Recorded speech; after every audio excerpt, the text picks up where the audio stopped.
Le jour tant attendu a beau être lointain, mais il finira toujours par y arriver. La promesse de Dieu ne ment pas. Même si la prophétie commence par le contraire de son accomplissement, sache que la parole de Dieu, c'est la seule prophétie qui ne rate jamais son but. Lorsque tu as le bâton de l'Éternel, bien-aimé, tu ne forces pas les choses. Lorsque tu as le bâton de Dieu, bien-aimé, tu ne te presses pas. Tu ne prends pas les décisions dans la précipitation. Bien-aimé, en face de la mer Rouge, Jésus a dit à Moïse, qu'est-ce que tu as? Qu'as-tu en tes mains? Moïse était inquiet. Il avait peur, tout comme ta situation. Moïse avait oublié que lorsqu'il était oublié, abandonné dans le fleuve Nil à sa naissance, ce même Dieu-là l'a délivré. Mais bien aimé, en face de la mer Rouge, Moïse avait le bâton, mais il ignorait le bâton. Le bâton, c'est la présence de Dieu. Le bâton, c'est la parole de Dieu. Bien-aimé, on peut tout enlever, mais refuse de perdre la parole de Dieu. Car c'est la parole de Dieu qui conditionne notre vie. Qu'as-tu en tes mains?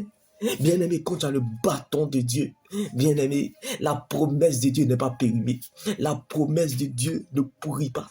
La promesse de Dieu n'a point de date d'expiration. La promesse de Dieu ne meurt pas. La promesse de Dieu ne pourrit pas.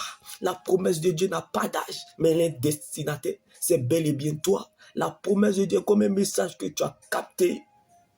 La promesse de Dieu est comme un message que ton esprit a capté. Et lorsque ton esprit a capté ce message, tu cours avec ça comme Abednego Shadrach dans la fournaise de feu.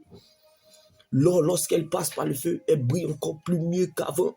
Comme Daniel dans la fosse au lion. Aucun lion n'a dû dévorer Daniel à cause de l'atmosphère de l'alliance. Comme David dans la vallée, mais la révélation n'était pas dans la vallée. Comme Joseph en prison, mais la promesse de Dieu n'était pas prisonnier. Paul et Silas étaient en prison, mais l'évangile n'était pas prisonnier. Jérémie était dans le trou, mais l'exhortation était toujours en mouvement.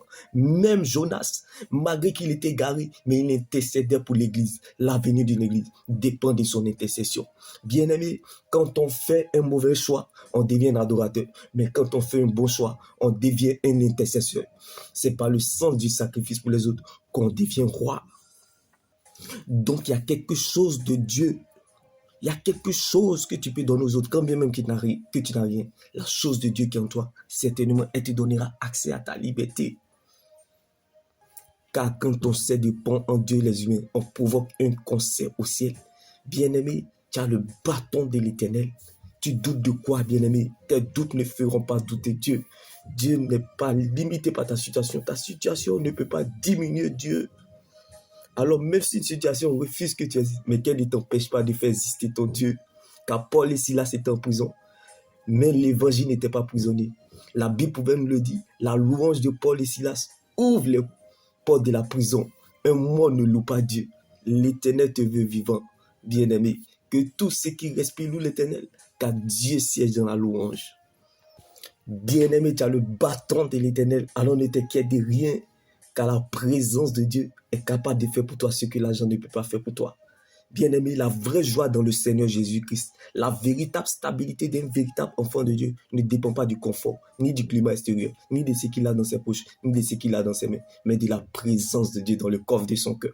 Car la présence de Dieu est capable et peut ordonner à quelqu'un que tu n'as jamais vu afin de faire pour toi ce que les gens qui te connaissent n'ont jamais pu faire.